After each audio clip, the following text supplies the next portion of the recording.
Let us try to answer this limit by using L'Hopital's rule.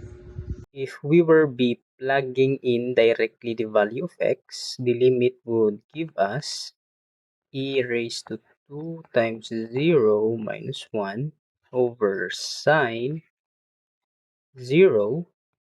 We know that e raised to 0 is just 1 minus 1 over sine 0 is also equal to 0. And by evaluating, it would give us an indeterminate form of 0 over 0. And based on the L'Hopital's rule, it states that if we will be getting the derivative of the upper function independently, and if we will try again to plug in the values, it would give us the answer. If it will not again give us a indeterminate form. So let us try to use that rule by taking the derivative of the function. We let the function of the numerator into e raised to 2x minus 1.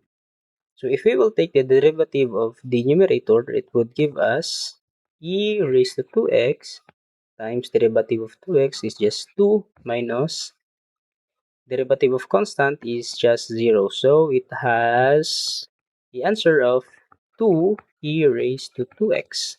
And if we let the g of x as the function in the denominator of sine x, it would give us,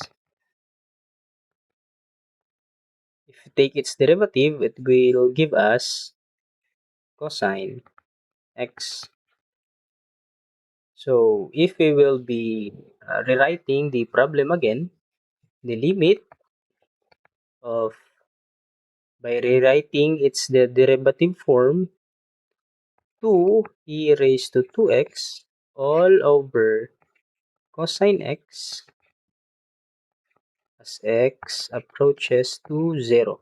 If we will try to plug in now, it will give us 2 raised to 2 times e raised to 2 times 0 all over cosine 0. And by evaluating e raised to 2 times 0, that is e raised to 0. And cosine 0 is 1. And by simplifying, e raised to 0 is 1. Any number that is raised to 0 is equal to 1. So 2 times 1 over 1 is just equal to 2. So this is a trick that you can use on limits by using L'Hopital's rule.